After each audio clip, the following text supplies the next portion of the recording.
Assalamualaikum, Mbak Jihan. Selamat pagi. Waalaikumsalam, Mbak. Selamat pagi. Ya, gimana kabarnya hari ini? Em, Kurang baik ya, karena sebenarnya saya ada sedikit masalah. Nggak bisa dibilang sedikit sih, cuman memang agak mengganggu begitu. Jadi saya datang ke sini tuh untuk mencari solusi bersama Mbak Nazra gitu. Ya, ya, oke. Di sini, oh saya boleh panggil Mbak Jihan gitu ya, Mbak Jihan aja ya. Ya, Ada panggilan boleh. lainnya? Jihan aja. Ya. Sebelum kita masuk ke intinya, boleh diceritakan aktivitas sehari-harinya, Mbak? Boleh. Saya aktivitas sehari-hari itu biasa kuliah serta bekerja, tapi bekerjanya tidak sepanjang waktu. Jadi saya mengajar di em, bimbel, jadi tidak setiap hari begitu. Oh, gitu ya. Jadi kesehariannya belajar, eh, sebagai mahasiswa ya, kemudian juga mengajar Ya, di bimbel, artinya paruh waktu gitu ya, paruh waktu. benar. Heeh. Ya, baik, pada pagi hari ini, eh, kenalkan dulu ya, nama saya Nazra Helma, Mbak bisa panggil saya eh, Mbak Nazra gitu ya. Nah, insya Allah saya akan menemani Mbak pada sesi konseling kita pada hari ini. Mudah-mudahan bisa membantu ya. Dan perlu juga saya informasikan dalam sesi kita konseling kita pada hari ini, Mbak tidak usah sungkan, boleh ceritakan semua permasalahannya. Insya Allah kerahasiaannya terjamin. Nah, kecuali ketika nanti ada hal-hal yang membahayakan, bisa membahayakan ke Mbak Jihan sendiri atau ke lingkungannya, itu nanti kita akan komunikasikan lagi dengan atasan saya begitu ya Mbak ya. Mm-mm. Ya, ya. Nah, boleh Mbak diceritakan mungkin permasalahannya? Ya. Jadi permasalahannya itu datang dari pekerjaan saya yang separuh waktu itu. Ya, Mm-mm. jadi saya mengajar itu em, mengetahui lowongan tersebut dari teman saya. Teman saya itu dari teman dekat. Nah, itu kebetulan waktu itu saya terima karena kegiatan saya hanya kuliah dan kuliahnya itu kan online ya. Ya. Jadi saya berpikir untuk oke lah saya akan mengambil lowongan tersebut, akan mengisi lowongan tersebut dan ya bisa gitu diterima. Pada awalnya memang berjalan dengan lancar. Maksudnya dengan lancar itu eh, gak ada kendala, gak ada kendala sama sekali. Lancar aja gitu antara pemilik bimbel tersebut dan antara murid dengan saya juga lancar-lancar aja. Ya. Cuman setelah berjalannya waktu ada apa ya, ada kejanggalan gitu yang dalam hati saya tuh ganjil aja gitu. Seperti kalau misalnya saya itu datang, sedangkan muridnya itu tidak datang, itu tidak terhitung absen. Sedangkan rumah saya itu jauh sekali dari Jakarta Selatan lalu ke Jakarta Utara itu kan jauh sekali. Maksudnya saya harus menaiki transportasi umum memakan waktu sampai 2 jam. Tapi ketika saya sampai di sana tidak ada penjelasan ataupun kompensasi dari pihak punya bimbel tersebut atau dari orang tua si anak. Nah, dari situ saya merasa seperti apa ya, saya ini tidak dihargai begitu loh. Ya. Kayak gimana ya caranya gitu untuk mengutarakan rasa rasa tidak enak hati saya kepada yang punya bimbel, sedangkan saya ini masih ragu-ragu untuk mengutarakan pendapat dan saya juga ragu untuk apa ya, bagaimana apakah saya harus berhenti atau lanjut itu yang sebenarnya saya pikirkan dari lumayan lama lah ya karena saya mengajar di sana itu mulai dari Februari tahun ini sampai sekarang. Nah, itu masih bimbang saya apakah saya harus lanjut atau saya harus mengutarakan isi hati saya kepada yang punya bimbel ataukah saya berhenti saja begitu, Mbak Nazra. Oke, baik. Ya, dari cerita Mbak itu bisa kita tadi Mbak menceritakan bahwasanya dalam mengajar bimbel ini ada perasaan nggak enak gitu ya, nggak enaknya udah Ya, sampai mengganggu, artinya ada pemikiran untuk berhenti begitu ya. betul. Iya. Betul. Eh, Boleh Mbak ceritakan perjanjian kerja di awal dengan pemilik bimbelnya seperti apa? Perjanjian di awalnya itu sebenarnya tidak ada perjanjian resmi ya. Karena saya mendapatkan info itu dari teman dan melamarnya itu cukup melalui WhatsApp, tidak langsung gitu. Waktu ketemunya itu ketika seperti pengujian di awal, maksudnya apakah saya bisa mengajar gitu. Hanya begitu, tapi tidak ada perjanjian sama sekali. Jadi makanya saya ragu untuk mengutarakan hati saya, apakah nanti ada bertolak belakang dengan apa yang punya lesnya pikirkan atau tidak gitu. Iya, jadi perjanjian di awal semacam ada kontrak kerja hitam di atas putih begitu tidak ada begitu ya Mbak ya? Tidak ada, sayangnya tidak ada. Gitu. Jadi pas ketika langsung dikomunikasi lewat WhatsApp, disetujui, langsung datang, langsung mengajar begitu? Untuk pertama kali hanya tes saja gitu. Oh, Setelah tes baru ada deal, baru mengajar setelahnya. oke, baik, Tapi baik. tidak ada tanda tangan di atas hitam putih. Oke. Kalau untuk honornya sendiri juga tidak ada perjanjian di awal? Kalau untuk honornya dia jelaskan sistemnya itu satu murid itu sebulan 8 kali. Itu awalnya hanya bilang seperti itu. Tapi ternyata ada perbedaan juga dari situ. Ternyata per murid itu ada yang masuknya 8 kali sebulan, ada yang hanya 6 kali, ada yang hanya ada 4 kali ataupun 2 kali itu.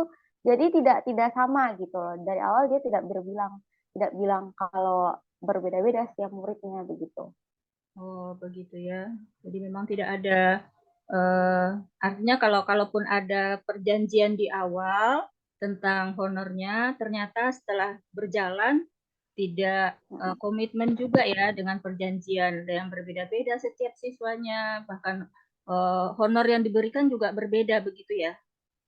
Benar, betul. Iya, iya. Nah, selama ini apakah Mbak Jihan sudah pernah coba berdiskusi mungkin dengan pimpinan bimbelnya mungkin?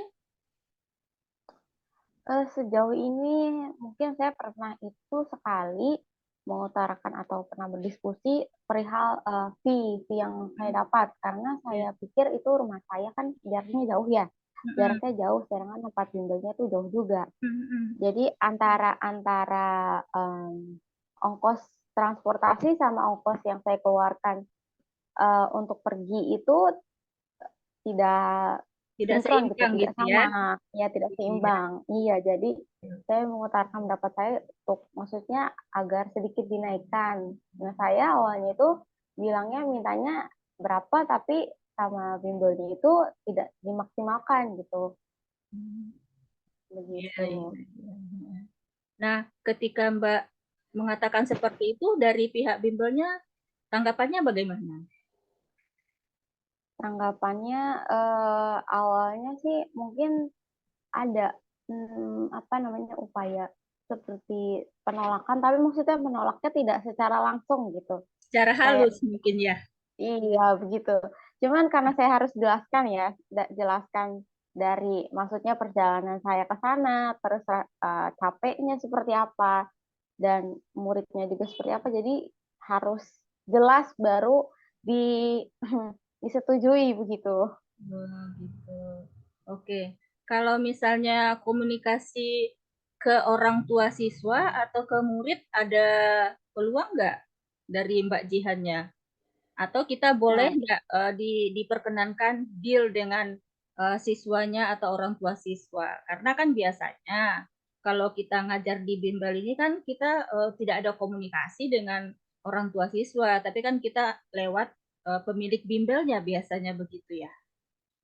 iya, biasanya begitu. Dan memang pada tempat bimbel tersebut itu saya tidak dijembatani untuk berkomunikasi langsung dengan orang tuanya. Jadi saya kalau komunikasi dengan muridnya harus lewat sang pemilik bimbel itu, baru Iya, iya. dikomunikasikan ke orang tuanya. Hmm, oke, oke.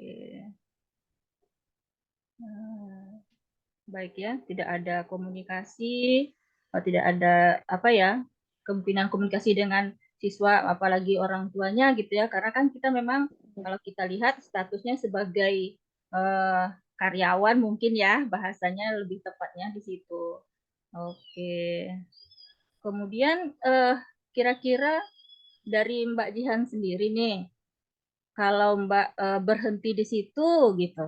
Nah, kemungkinan langkah-langkah yang akan diambil yang terpikir atau sudah ada belum terpikir gitu ketika tiba-tiba mengundurkan diri dari situ kan, tiba-tiba kita udah biasa beraktivitas dan mempunyai penghasilan dari situ kan, ketika kemungkinan nanti Mbak mungkin memutuskan untuk stop misal tuh, ada nggak terpikir apa kira-kira gitu yang akan dikerjakan? Sebenarnya pada awalnya saya terpikir untuk mencari pekerjaan lain. Cuman karena sekarang itu apa semakin kesini maksudnya kuliahnya semakin intens dalam artian itu bagaimana tugas serta yang lain-lainnya itu memberatkan dan saya sedikit apa ya kewalahan begitu. Jadi sepertinya kalau misal pun saya berhenti, jadi mungkin untuk mencari pekerjaan lain masih dipertimbangkan gitu, Mbak. Iya, iya. Kalau nih, misalnya ada tawaran yang sejenis mungkin ya, mungkin paruh waktu juga, mungkin nanti sejenis juga ngajar eh, bimbel atau les juga. Nah, kira-kira itu bagaimana menurut Mbak Jiha? Menurut saya karena saya sudah mengalami hal yang maksudnya bimbel yang maksudnya dengan apa ya kurang penjelasan gitu. Jadi sebelum saya menerima atau maksudnya melamar ke bimbel tersebut, saya harus bertanya dulu terlebih dahulu, bertanya sejelas-jelasnya bagaimana awalnya sistemnya itu, karena Ya. saya takut terulang kembali gitu. Iya, betul. Karena kan kalau kita simak dari Mbak tadi itu kan pengorbanan yang kita keluarkan, jaraknya jauh, harus naik transportasi yang lumayan gitu ya. Kita telah mengorbankan waktu, sementara hasil yang diterima tidak seimbang gitu ya kan. Kayaknya lebih gede ruginya gitu ya daripada untungnya. Benar-benar. Iya, iya, iya. Baik, mungkin gitu ya. Eh, iya, iya. Kalau ada pernah curhat ke orang tua enggak kondisi seperti ini gitu? Ke orang Atau tua. teman misalnya, Hmm, teman dekat gitu. Kalau ke orang tua sih belum pernah ya, karena kalau misalnya langsung cerita ke orang tua pasti eh, langsung meminta saya untuk keluar. Tapi kalau curhat ke teman, ada respon positif, mungkin seperti saya harus bilang kepada sang pemilik, maksudnya mengutarakan aja gitu apa yang saya rasakan supaya si pemiliknya itu tahu gitu bagaimana bagaimana si sang anak ini atau bagaimana rasanya saya gitu diperlakukan seperti itu. Ya, oh kemungkinan begitu ya. Ketika cerita ke orang tua pasti deh, "Wah, udah nggak usah ngajar di situ, masih bisa kok ngidupin Jihan gitu ya kan, masih Ya, bisa kok benar. ngasih duit untuk kuliah, untuk beli bedak, baju segala macam bisa gitu ya kan." Nah, biasanya Mbak Jihan kalau dikasih nasihat seperti itu sama orang tua, kira-kira eh, ngikut nggak gitu? Artinya kan tanpa pertimbangan lebih banyak lagi gitu, langsung setuju atau seperti apa biasanya nih yang masalah-masalah di luar inilah. Kalau misalkan pendapat dari orang tua tuh tergantung dari situasi apa kondisi hati saya. Kalau misalnya jawabannya itu ternyata kadang-kadang ada yang maksudnya masuk, tapi kayak saya merasa tuh melakukannya kayak setengah hati gitu. Nggak ada maksudnya pertimbangan juga. Iya. Kadang-kadang seperti itu, kadang-kadang setuju juga. Tergantung dari situasinya juga. Kalau situasinya sekarang sih saya mungkin setengah-setengah ya. Setengah-setengah ya. Gitu. Mm-mm. Oke, oke. Ya, kalau apa saran saya sih Mbak ya, eh, Ya. untuk permasalahan ini mungkin ada baiknya kalau mungkin Mbak Jihan nanti coba komunikasi lagi sama pemilik bengkelnya. Mungkin bisa juga mempertimbangkan eh, ketika saya memang tidak mendapatkan kepuasan mungkin ya dalam berbagi ilmu di bimbelnya Bapak atau Ibu, saya mungkin akan resign dan mencari mungkin yang lain gitu ya. Bisa nanti minta rekom mungkin kepada pemilik bimbel itu yang lokasinya mungkin yang lebih dekat dari rumah saya gitu mungkin kan. Atau kalau kita lihat pun dari sini kan kemungkinan dari orang tua kan tidak terlalu mengharuskan Mbak Jihan untuk berpenghasilan sendiri atau bekerja gitu ya, karena kan masih kuliah juga ya. Gitu. Diskusikan dengan orang tua gitu kan. Atau Mbak coba kalau memang masih mau ngajar juga, coba cari mungkin les yang bisa lebih dekat, lebih fleksibel waktunya, dan juga mungkin fee-nya lebih besar. Contohnya seperti les private gitu ya, yang datang ke rumah. Itu biasanya mungkin lebih besar fee-nya, dan juga kita bisa komunikasi dengan siswanya, dengan orang tuanya, mungkin kita lebih istilahnya lebih bisa komunikasi langsung gitu ya.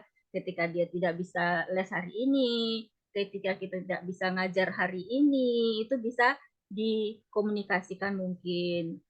Bisa diganti waktu, misalnya kayak gitu di hari lain.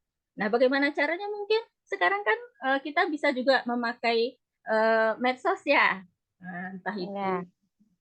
TikTok, IG atau Facebook dan lain-lain mungkin ya. Nah, biasanya kalau orang-orang sekarang ini kan digital marketingnya ini kan hebat gitu ya. Udah banyak sekarang. Mungkin begitu Mbak Jihan saran dari saya ya. Semoga membantu. Terima kasih Mbak atas sarannya. Saya akan pikirkan kembali dan akan komunikasikan kembali dengan eh, yang punya bimbel. Mungkin kalau misalnya seperti tadi kata Mbak, kalau misalnya pun tidak, maksudnya tidak sejalan dengan apa yang saya mau, ya mau tidak mau saya resign. Karena daripada saya tetap lanjut di situ, tapi dengan keadaan hati yang nggak tenang, setengah hati begitu, tidak enak ya. Jadi lebih baik saya keluar aja dan mungkin mencari jalan lain Iya. begitu. Oke, eh, sembari nanti Mbak mencoba berbagai alternatif yang kita telah diskusikan tadi. Nah, jika nanti ada kendala lagi dan permasalahan lagi, eh, bisa nanti kita jadwalkan kembali Mbak apa ya bercerita dengan saya gitu ya Mbak ya. Mm-mm. Oke, untuk hari Iya, ini kita cukupkan sampai di situ dulu.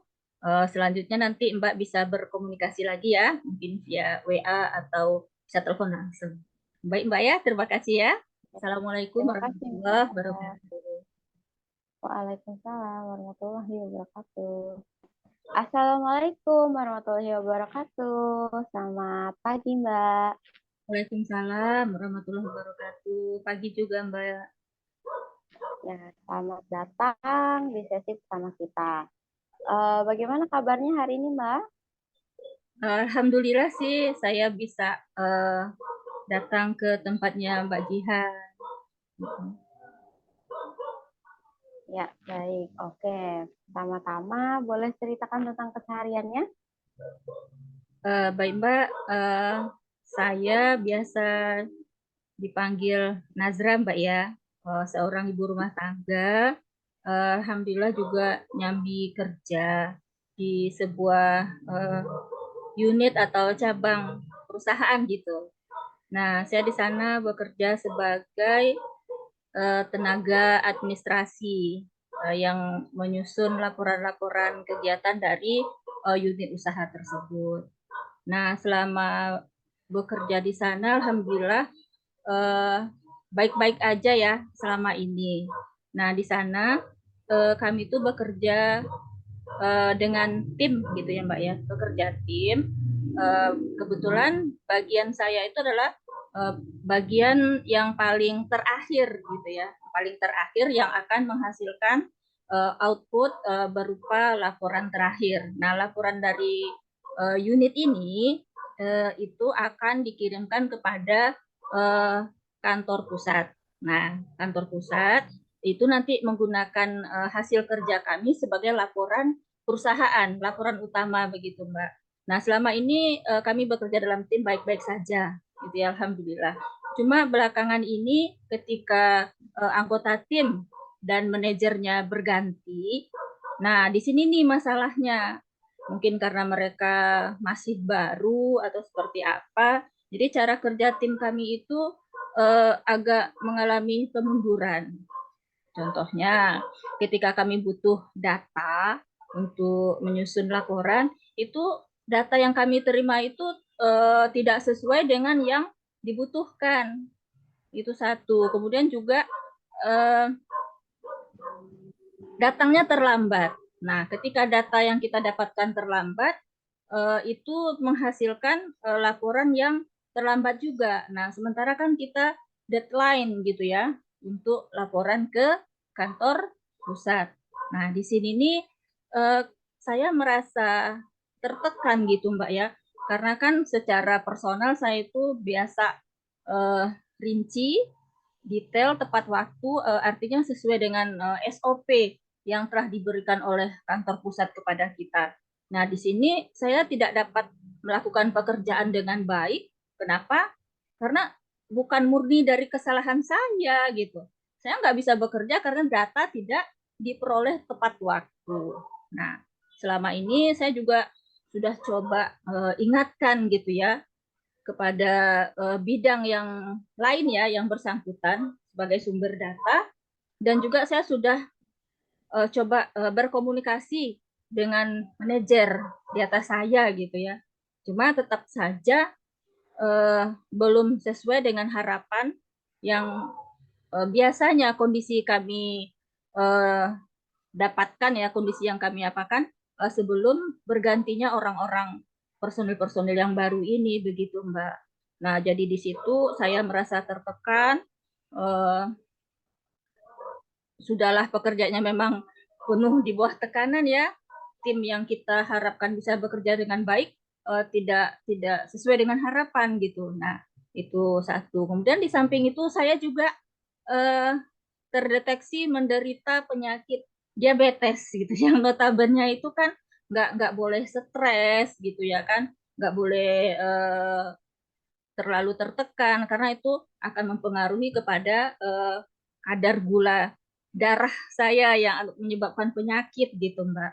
Jadi di sini saya merasa eh, kok ya tidak bisa diharapkan begitu. Nah, saya merasa apakah saya akan melaporkannya langsung ke kantor pusat, takut nggak enak dengan manajer sendiri gitu. Nah, mungkin itu permasalahan saya, Mbak. Mungkin mohon bantuannya dari Mbak. Gitu. Oke, baik. Terima kasih Mbak Nazra atas ceritanya. Dari yang saya tangkap tadi itu, pekerjaan Mbak Nazra ini belakangan ini tidak sesuai dengan apa yang diharapkan. Betul? Iya. Ya, ada keterlambatan akibat dari pihak lain. Mm. Yang mungkin Mbak Nazra ini tidak mempunyai ekspektasi kalau misalnya Mbak Nazra ini akan mengalami masalah karena hal tersebut. Iya. Benar? Iya. Oke, oke. Nah, sekarang apakah reaksi rekan-rekan Mbak ini sesuai dengan apa yang Mbak harapkan atau misalnya bagaimana reaksinya rekan-rekan dengan adanya keterlambatan tersebut? Ada masalah? Eh, Mereka mengatakan, oke, baik Mbak Nazra, segera kita siapkan gitu ya. Iya, nanti siang ya gitu. Nah, 1 hari 2 hari dapat tuh data, tapi nanti hari ketiga dan berikutnya mereka kembali lambat lagi gitu. Nah, sementara kita butuh data itu setiap hari gitu ya kan, karena sifatnya harian gitu Mbak. Jadi nggak sesuai lah gitu. Jadi mereka itu hanya beberapa hari bertahan dengan apa yang Mbak Nazra minta, lalu beberapa hari setelahnya kembali lagi, begitu. Ya, Iya, oke. Lalu gimana apa namanya ya komunikasi antara rekan-rekan lain dengan apa dengan manajernya Mbak Nazra? Apakah maksudnya ada keluhan juga dari manajer, begitu? nah, manajer ini juga sebenarnya beliau saya sudah sangat apresiasi gitu ya, karena beliau sudah memfasilitasi berbagai keluhan-keluhan tim saya kepada bidang lain ya, yang sebagai sumber data. Cuma sepertinya kasihan juga beliau ini, karena komunikasi apa yang beliau sampaikan kepada tim lain itu tidak diikuti dengan benar oleh mereka gitu. Beliau sudah berusaha tetapi tidak mendapatkan hasil juga intinya gitu. Oke, baik. Jadi sebenarnya masalahnya itu terjadi diakibatkan oleh rekan-rekan Mbak Nazra atau dengan karyawan-karyawan lain yang memang kerjanya tidak sesuai. Iya benar. Oke.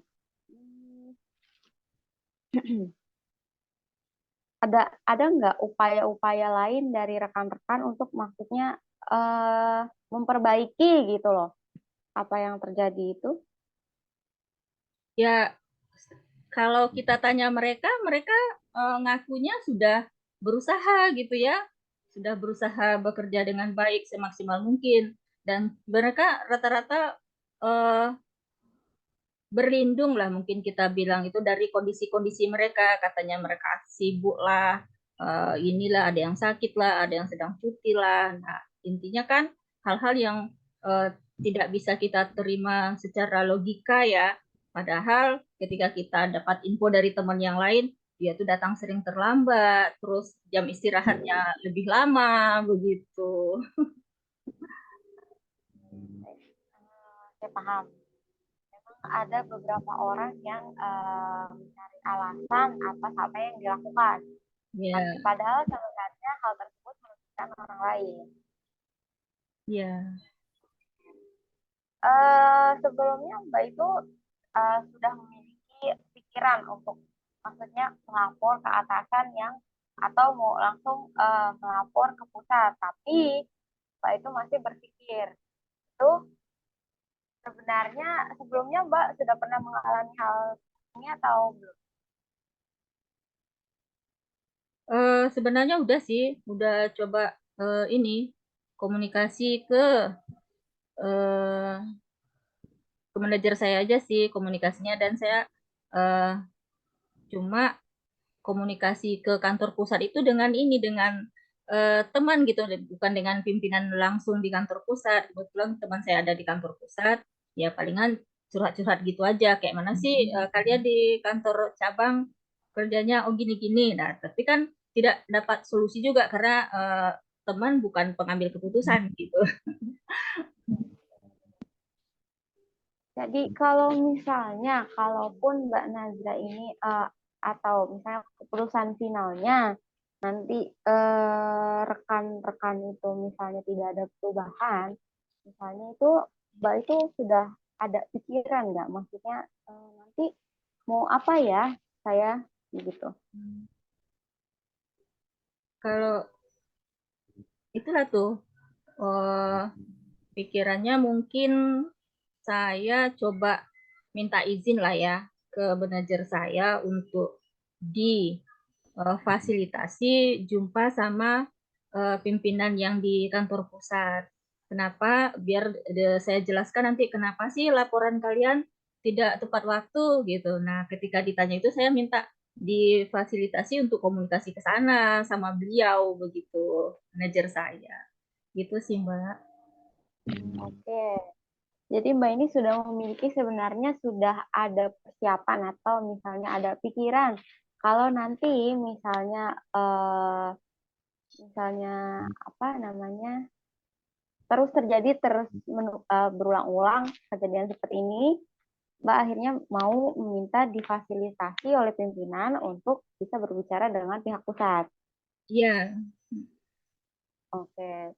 Tapi karena sebelum-sebelumnya itu Mbak itu sudah berusaha untuk berkomunikasi dengan rekan-rekan supaya kerjaannya itu tidak terlambat terus-menerus, itu mungkin Mbak bisa melakukan upaya lagi untuk beberapa kali.